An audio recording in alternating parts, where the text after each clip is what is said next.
Very welcome to this event jointly organized by Cultural Emergency Response, SIR, Smithsonian Cultural Rescue Initiative, SCRI, and Blue Shield International, BSI.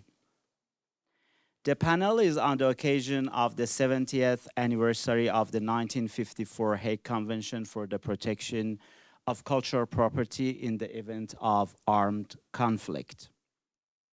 My name is Bijan Rohani. I'm chairperson of SIR and senior researcher at the School of Archaeology, University of Oxford. I'm honored to introduce our three panelists to you. Dr. Marina Lustal, and she's a senior lecturer at Essex Law School. She's the author of International Cultural Heritage Law in Armed Conflict, Case Studies of Syria, Libya, Mali, the invasion of Iraq, and the Buddhas of Bamiyan, Cambridge University Press. She regularly trains both military and civilian authorities on the matter and has consulted with UNESCO, Geneva Call, and the International Criminal Court, among others, on issues related to cultural property.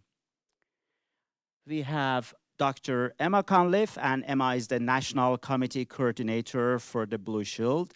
She is also a Senior Research Associate at Newcastle University within the UNESCO Chair of Cultural Property Protection and Peace Team, and a fellow of both the Newcastle University Policy Academy and the Society of Antiquaries. Emma chairs the Conflict Working Group for the UK National Committee of Blue Shield. And last but not least, we have Vasyl Rozhko, and Vasyl is co-founder and coordinator of the Heritage Emergency Response Initiatives in Ukraine, HERI, head of Tustan NGO, and the founder of the Ukrainian Heritage Monitoring Lab, HeMo. Vasyl has multiple years of experience working in the heritage and crisis sector. His current work largely encompasses leading HeMo, which focuses on mapping and documenting the destruction of cultural heritage in Ukraine. This year, we are celebrating the 70th anniversary of the 1954 Hague Convention, the first and most comprehensive multilateral treaty dedicated exclusively to protecting cultural heritage during armed conflict. But as emphasized by the participants at the UNESCO conference over the past 3 days, the Hague Convention is also relevant in peacetime, highlighting the urgent need for effective emergency mechanisms, preparedness measures to protect heritage under threat. Tonight, we want to examine the convention and its preparedness measures from the community's perspective and consider what it offers to people and heritage stakeholders. The panel will discuss how the Hague Convention emphasizes protecting cultural heritage that holds significant value to people, safeguarding what is of great importance to people. We aim to explore the evolution of cultural property protection since the 1954 Hague Convention, including its connection to human rights. Additionally, we will discuss how the convention can serve as a platform for communities and various stakeholders in heritage protection, and how its preparedness measures, such as documentation and inventory, can be applied in real scenarios during armed conflicts. So without any further delays, let me start with you, Marina, as an expert in international cultural heritage law. So today we regard access to and enjoyment of cultural heritage as a human rights issue. How do you think the convention, the Hague Convention, has laid the foundation for treating heritage protection as a human right? Thank you for the question, and thank you for inviting me to speak at the panel. The 1954 Hague Convention has obviously direct links with human rights, but they're not explicit. And one thing that needs to be clear is that the 1954 Hague Convention does not mention human rights at all in the text. And this is not a criticism at all of the convention, it's more something to contextualize the time in which it was written, where until then, the only things that existed were the 1948 Universal Declaration of Human Rights and the 1948 American Declaration, on the rights of and duties of man. So human rights were, in 1954, an incipient movement, but by no means it was the mainstream field that we know today. And that is epitomized, for example, because there were only declarations to that extent. But the fact that, the 1954 Convention does not mention human rights doesn't mean that it is not fully compatible with human rights. If you were to Google 1954 Convention, the first result that will come up is a UNESCO website, and it doesn't take you to the text of the convention. It takes you to a paragraph of the preamble that is the most cited of all the convention. And I see people nodding, so you know which one I'm going to refer to, and is the one saying that any damage to cultural property, irrespective of the people that it belongs to, means damage to the cultural heritage of humanity, because every people contributes to the culture of the world. And so the fact that they highlight that means that this paragraph has stood the test of time, and that is still being used to showcase the identity of the spirit of why we have the 1954 Hague Convention. And this is also something that makes its way into the articles. For example, when the convention defines cultural property as, items that are of great importance to the cultural heritage of every people. So the link with people is always there. And I find that in the 1954 Convention, this preamble, this paragraph, forecasted or hides references that are crucial to human rights. And one is human dignity and equality.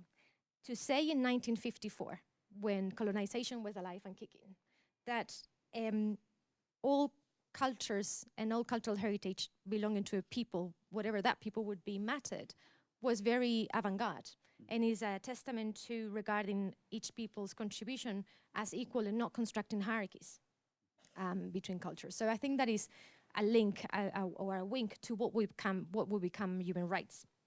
Another one, and this is my favorite, is at the end when it says, because every people contributes to the world culture.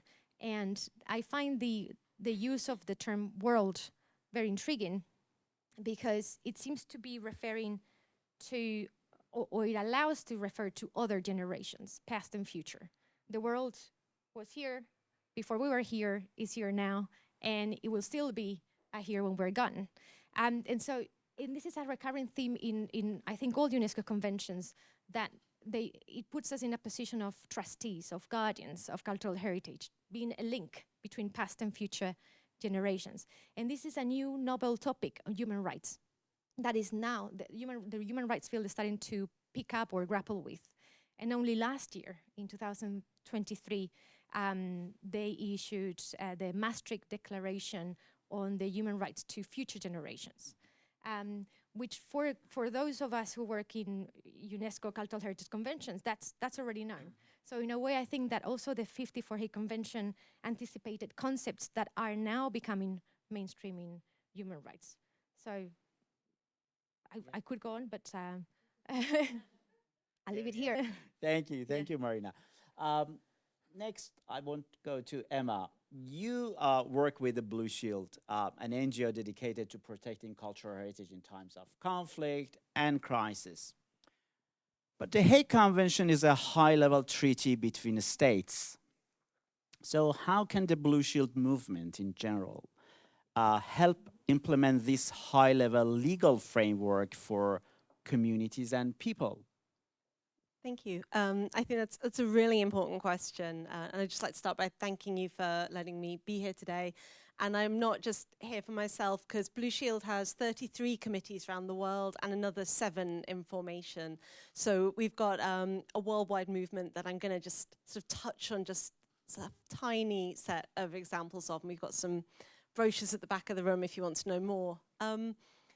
But I think there's 2 things I really want to highlight about the convention. And the first one is its definition of what is cultural property. And it's often thought that that's up to states to define, and that it's all about, you know, high-level decisions about buildings that are important or archaeological sites. But actually what the convention says is all of those are examples, and that cultural property is things that are of great importance to the cultural heritage of every people. And what that means is the communities within the territory of a state, and that they are supposed to be the deciders of what is important to them. And then states basically kind of have an administrative role of sort of registering that and helping to protect it. And so the great thing actually about like Blue Shield is that we are an independent, impartial NGO, and we're formed from the communities that are in different countries. So we have an ability to lobby and to identify cultural heritage that otherwise isn't necessarily recognized, that might not be covered in a particular type of legislation in peace, but should be included in protection under the Hague Convention. And also our committees are formed from a variety of heritage stakeholders. So we include ICOM, ICOMOS, IFLA, and the ICA, which is monuments and sites, libraries, archives, museums and galleries. So it's about representing a broad spectrum of the heritage sector with one voice, and then being able to bring that into advocacy work. So, for example, Austria and Armenia are doing a lot of work at the moment to protect religious heritage, which doesn't tend to fit well into state structures because it tends to be managed by religious authorities, and it's often under-resourced and not well thought of in crisis planning. And so there's a lot of work being done there to make sure that actually measures are in place to see that those sites are protected. And then Blue Shield can do a lot of really important advocacy work as well. The convention calls for national advisory committees in the recommendations that come with the convention. And Blue Shield committees often perform that work. So either they sit on the national advisory committees with the government and they bring that voice of the society that they're representing to the government, or some of them actually take the place of advisory committees. And there's been some brilliant success work there. So for example, Curacao has recently managed to lobby to get cultural heritage included in its national crisis planning, when previously it wasn't. So there's really strong role there for advocacy. And again, I could talk a lot more because we have so many wonderful committees, but I'll leave it there. I should just say on the slide though, there'll be pictures from some of the different committees going past, and there'll be some safeguarding examples and advocacy work and training. And do feel free to ask me about any of those at the end. Yeah, thank you, Emma. Vasyl, you and your team are actively documenting damage to Ukrainian heritage during the ongoing Russian invasion and collecting forensic evidence of heritage destruction. Can you tell us more about your work and first-hand experiences, as well as the process and challenges involved in mapping and documenting this destruction? Ladies and gentlemen, sitting in this room, 2 years passed when we started cooperation with SER firstly, then with SCRY, PEN-CHC, and World Monument Fund. So it's like to build a battle spaceship during flight and during fight. So I will start from the field. We document damages of heritage.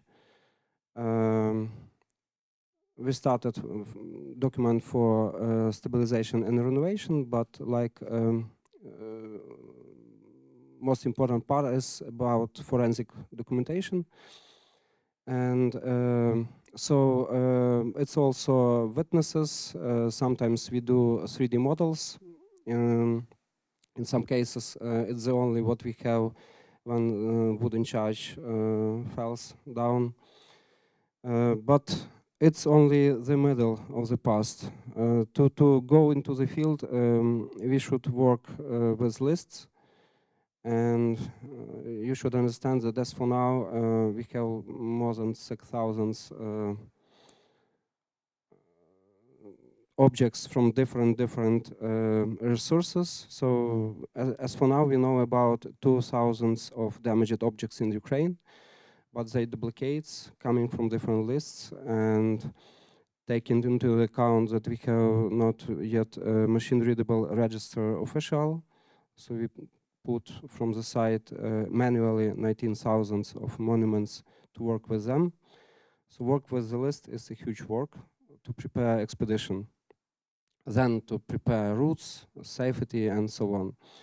And field is not the end. After this, we should fill this documentation, or forensic, or like iChrome forms for stabilization, and to put it into the database to preserve. But it's also not the end, because it should serve for people who can deal with this, either innovators or prosecutors.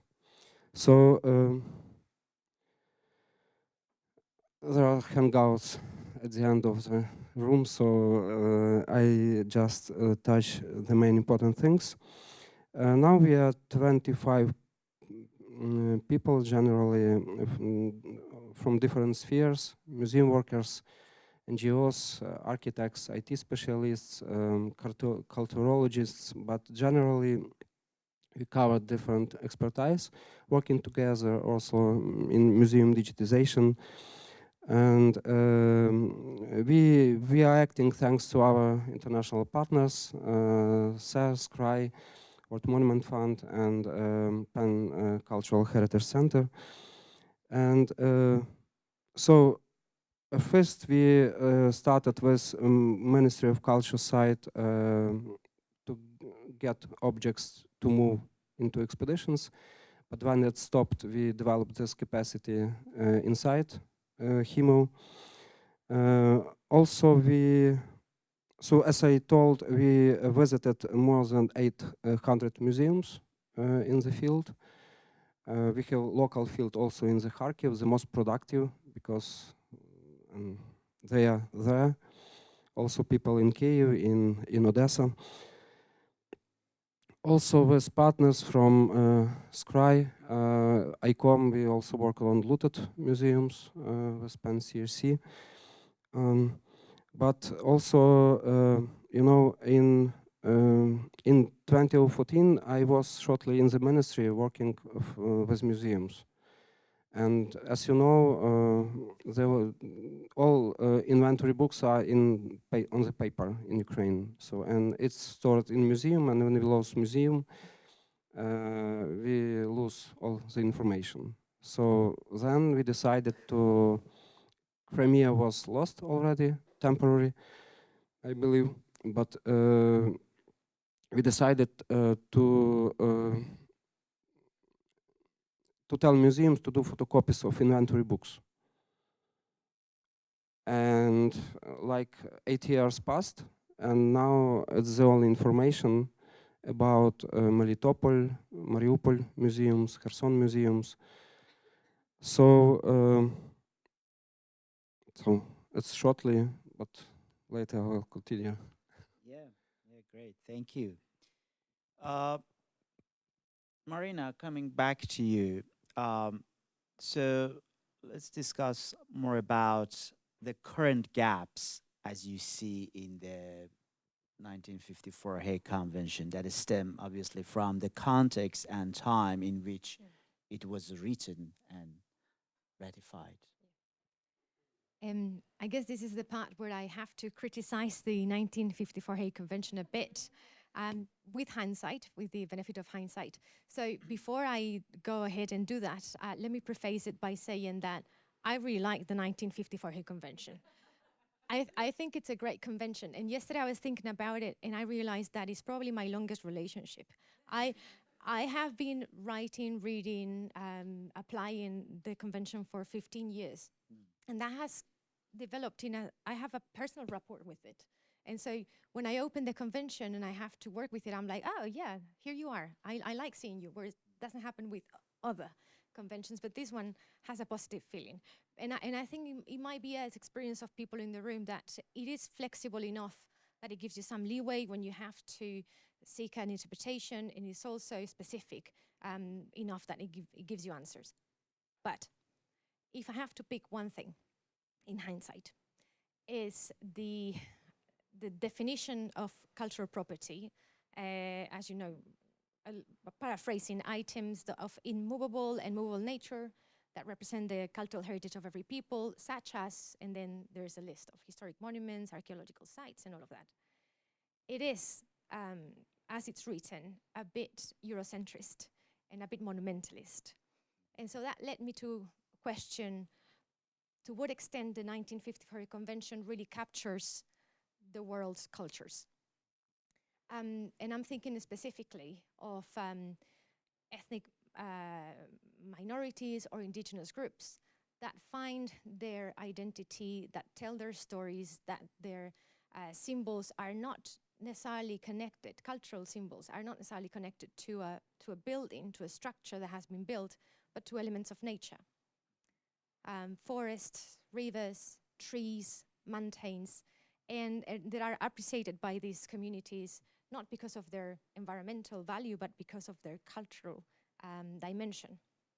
And when you read the definition, it's not really directly there. And so that's one of the areas where everything is open to interpretation. I took a dive into the preparatory works of the convention, and I found that this issue was kind of discussed, but in a partial way. They discuss at one point whether natural landscapes of remarkable beauty should be encompassed by the remit of the convention. And the answer was no. And I think the answer, if you phrase it that way, is no. But I think they miss the point that the protection of natural elements is not because of their beauty, but because of their cultural dimension. And that is something that they did not go on to explore. And so if one day we have to ask the 54 Hague Convention, do you cover cultural rivers, if that thing exists? I think the room would be split into whether they are encompassed or not. I think they are, but it's not an answer that is very clear there. So that's the gap that I see today. In the definition. In the definition. Yeah. What about in the measures that it suggests or outlines? Of safeguarding? Yes. I guess that if a physical cultural building, for example, is, they put an example, the Sinai Mount has 3 temples. Yeah. I think one belonging to each one of the main monotheist religions. If you protect the temples, you're also protecting the natural site, but you're not after the mountain itself. So it can be like a sort of collateral positive protection, as far as I'm aware. Yeah. Interesting point for discussion. Emma, because I just asked Marina about safeguarding measures and protection measures. So what are the preparedness measures under the Hague Convention? And are these measures specific to armed conflict and war, or can they be applied to other types of disasters as well? So that's a big question, and we're going to see how we go. So to start with, absolutely, the Convention's measures, many of them are equally applicable in disaster, and that's why it is so important to put them into practice. The Convention starts by saying protection cannot be effective unless national and international measures are taken to organize it in times of peace. Because once a crisis hits, it is so difficult to achieve anything, and so much more effective if the planning and the preparation is done already. So the first thing you're meant to do is identify who is in charge of putting it all into place. Who are your competent authorities? And actually the reality is a lot of countries have not done that. You know, who says, let's close the museums and evacuate them? Who puts the funding in place and checks that actually there are evacuation plans in the National Museum? And that's missing in an awful lot of places. You're supposed to, actually I should say, when I say you're supposed to, there are no obligations, there are recommendations, which is another problem, because states didn't want international oversight in national matters, And they said, well, also, each crisis is unique. But actually, the more we look at the crises around the world, the more we find that it's the same measures that get implemented in every crisis. So it's not actually as unique as they thought back in 1954. So the recommended things include placing blue shields on sites so that you can see them. The way that you put a red cross on a hospital. How do you identify and know that these are the important places that are protected? And a lot of countries have chosen not to do that. They're worried about how much it's going to cost because there are so many places. They're worried about whether it will spoil the look of it. And some are quite rightly worried about whether it will be a target. And that's a much longer conversation that doesn't answer Bijan's question, but do talk to me about it later. You're supposed to register places for special and enhanced protection. There are currently 55 sites registered for enhanced protection. It's a high level of legal protection. And there are almost 4,000 World Heritage and tentative World Heritage sites. So the problem is not with filling in forms and putting together nomination packs. The problem is people, they haven't done it. They're not willing to register sites for protection, which seems crazy to me. You're supposed to prepare for fire and structural collapse. Now, this is where it's obviously useful in a disaster. Blue Shield responded in the collapse of Köln Archive in 2009. We've all seen numerous fires. There was the fire at the Stock Exchange in Denmark only a few weeks ago. Notre Dame is kind of etched into the world memory. The Brazil National Museum. Preparations for fire and structural collapse are vital in all circumstances. And yet, so many places don't have them, or they're not adequate, or firefighters have no idea how to respond in a cultural venue. And so behind me, you'll see some pictures go past of some of the training done by Blue Shield France with firefighters. And actually now they're one of 15 organizations in France that are an accredited civil responder. There you go, firefighters. But also, by the way, one of the pictures that will come around is Playmobil set that they use for showing how to move around a historic house. I think it's amazing. It's by Valérie Luquet, she's in Blue Shield France. And it's about training with firefighters to look at how you move around. You have a refuge with Blue Shield on that you can evacuate your movable property to. It's brilliant. But also, for example, so we've got committees now doing things like Turkey. We're assessing fire risks to wooden mosques. So you can see their work on the slide there, because it was another one that's just not really been included in national planning. And then people are supposed to prepare to evacuate cultural property. As I say, that's always important. That's always valuable. So in Georgia, they've been doing big comprehensive safeguarding training with disaster planning in the museum, evacuation training for an emergency. And then the last one is civil-military cooperation, which is enormously important because you can't say to an armed force, actually, there's a massive crisis, please evacuate my museum. They have, where do you even start there? Or please protect my site. And so loads of our Blue Shield committees are working with their armed forces. And this is another great way to highlight what's important to communities. Because, for example, Blue Shield Germany did exercise joint cooperation with the civil military forces in 2023. And their role there is to represent community interests to the armed forces and say what is important to the people in that area that they want protecting, what their concerns are about looting, about damage, so that the armed forces can then plan for how to take account of that in their operations. Because you don't want the first time that they're coming across these issues to be actually in a crisis, because by then they have 1,000 things to do and it becomes incredibly challenging. But actually, I want to turn that back on itself a little bit, because for me, the thing I hear most often is we have disaster planning, and whilst that's very clearly not true around the world, actually in a lot of states where it does exist, what they don't have still is conflict planning, because they're not the same. They have a lot of similarities, so these measures are hugely important in disaster as well, but actually they're not the same. Too many plans that we see for crisis rely on emergency services responding, but actually in a conflict, you might have maybe a third of them present.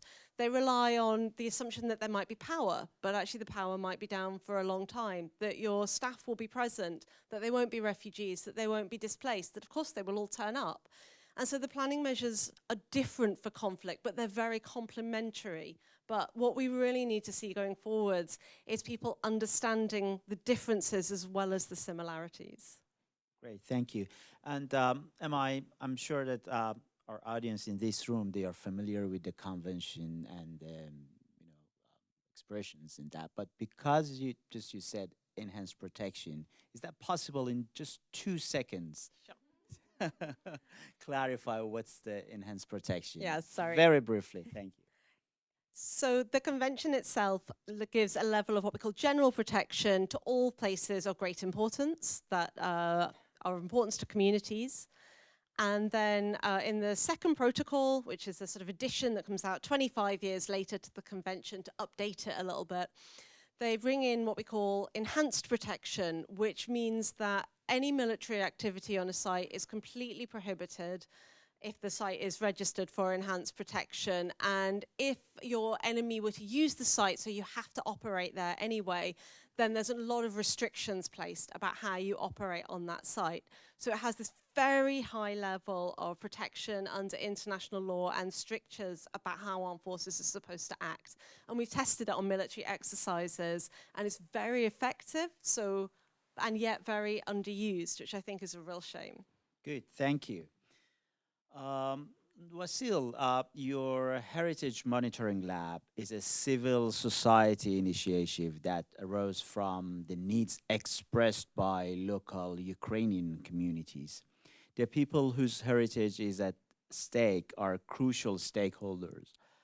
So can you please tell us more about the internal drive to find solutions and the implementation of the preparedness measures outlined in the convention and the activities that HeMo is doing in that regard? I'll start from convention implementation. So all data we gather, we transfer to next link of the chain. And firstly, it's a special software for military forces, Delta,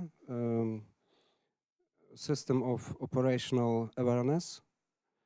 And with the help of Vitaly, present here, there is created special layer of heritage, all like monuments, immovable, and museums.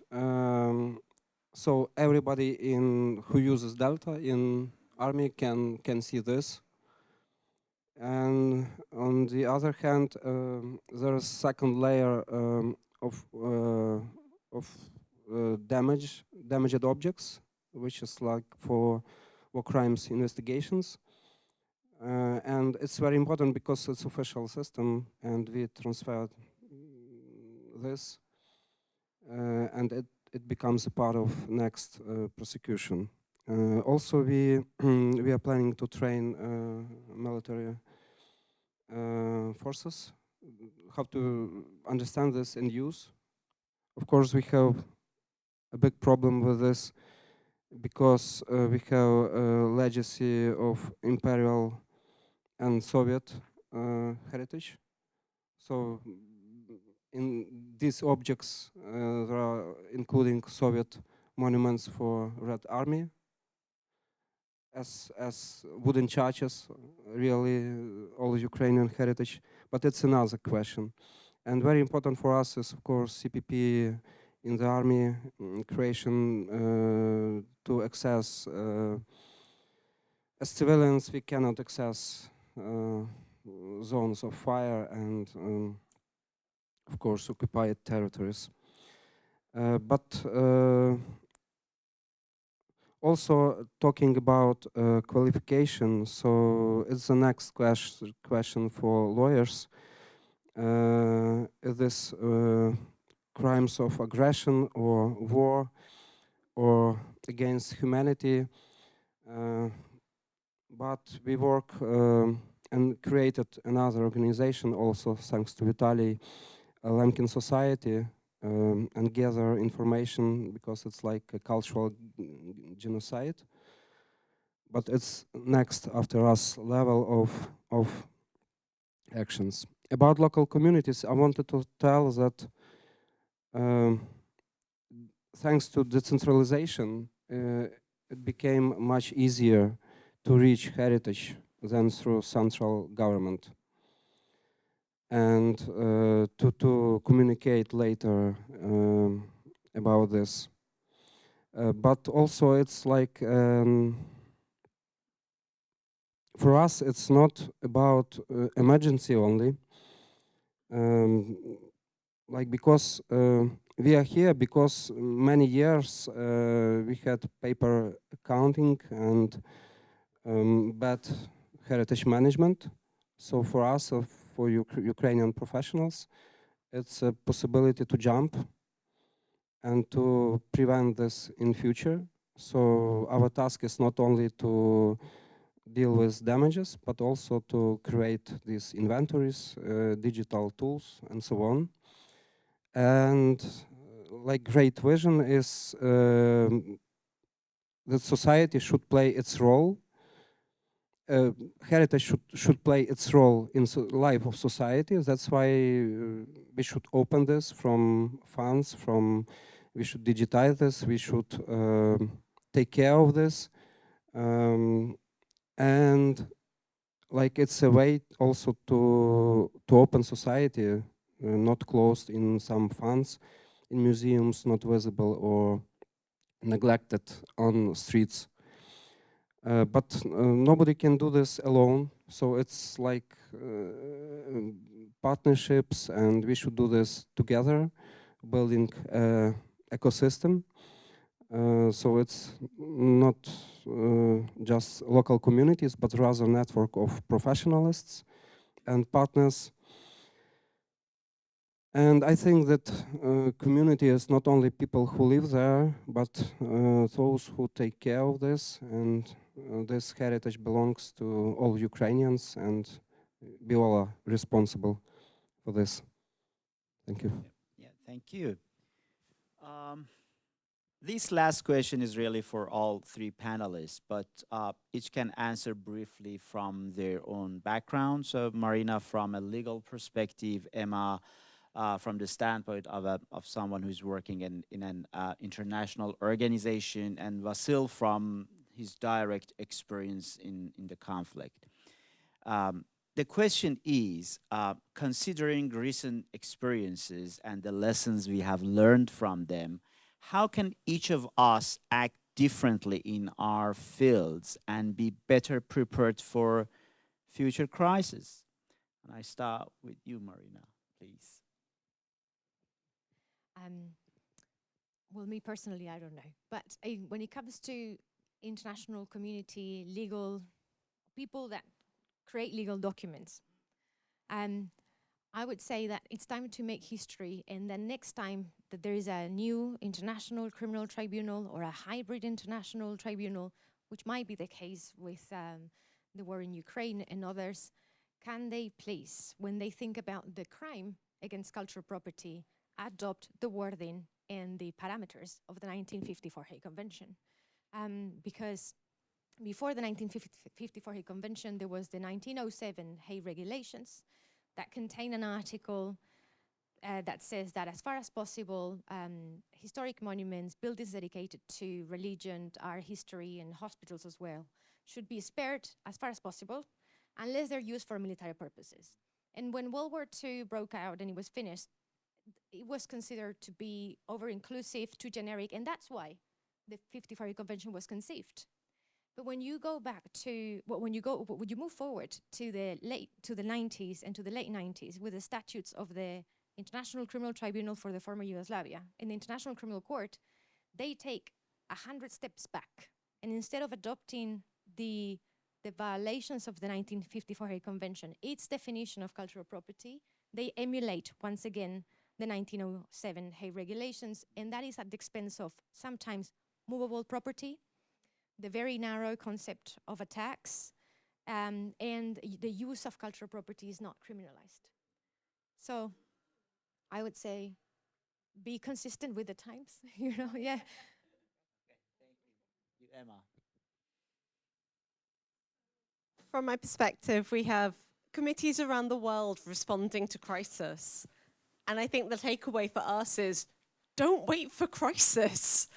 Prepare in peace. It has to be prepare in peace. And I think the big one actually that's come out for us, not just from like Vasyl's comments there, but also over the talks that have been happening in The Hague for the whole of the Hague Convention anniversary, is this need to document first. What is it and where is it? We can't protect it otherwise. And I know that nobody in the history of ever said, yes, a database. Now that is a sexy idea. I will support that. But actually, those are the things that need to be done, and not like the super big flashy things, but that nitty gritty of what it is and where it is, which is why things like, you know, the work from HeMo to document things and endangered archaeology in the Middle East and North Africa, which Bijan works for at Oxford, those kind of database projects are so important to record things, to put protection measures in place. But that requires awareness raising as well. People need to know about the convention and what it is and why it matters. And so one of the pictures I just would love to skip to if we can find it is Blue Shield Argentina, who've been putting blue shields on, like this one is it's a crossing in the Andes, and they're celebrating the 200th anniversary of a crossing that is really important to their history, and they're working with, as you see, a very diverse group of younger people there to put the blue shield on and commemorate a crossing, which is not a kind of thing you think of as cultural property. It's an event on in a place, I guess. But that's part of an 8-part TV show that Blue Shield Argentina supported to raise awareness of their heritage, but also of the need to protect it. And I think that's a really fantastic example. Thank you. And Vasyl.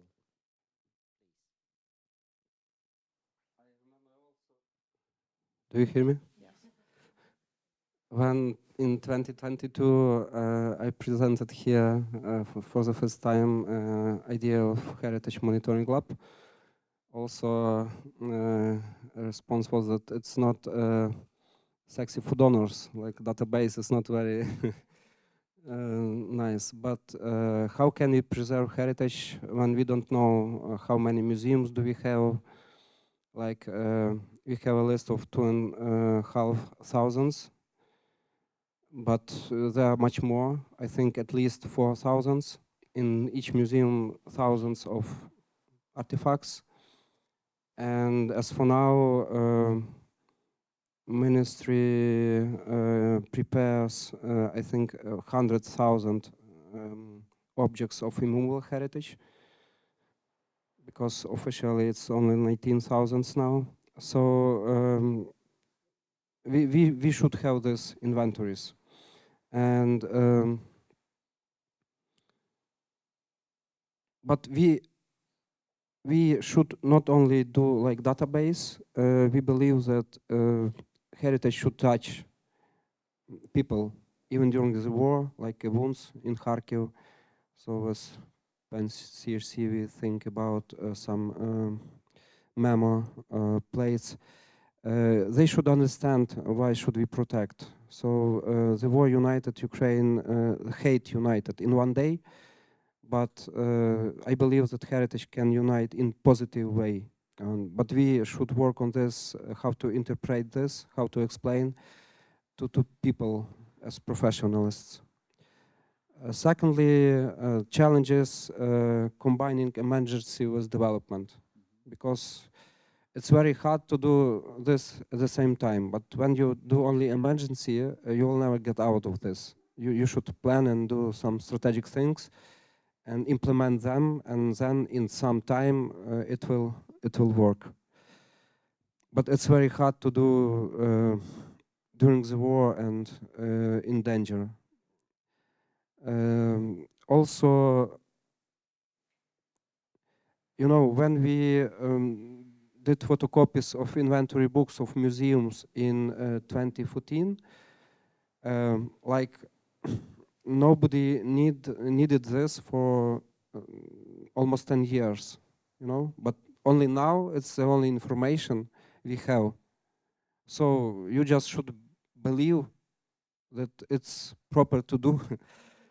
And there are feelings that many things, for example, working with prosecutor at Attorney General office, you know. So they have so many crimes, so many things to do right now. So no time for heritage. But time will come in year or two. But we will not be able to document. We should document right now. It will be late in a week or in 2 weeks. And also, I'm not sure that could be prepared in better way. It's so complicated and so unpredictable. So I think, but everything that we do now, laser scanning, photogrammetry, management, finances, communications, so everything we learned before. And now we just implement. So we couldn't plan like evacuation and everything what happened after, but we can use what we did before, and that's what we can. So do the best what you can right now. Thank you, all of you. I think in conclusion, we can say that the importance of preparedness, awareness raising, and building local capacity to respond to crises impacting cultural heritage cannot be emphasized enough. The Hague Convention is not just a war treaty.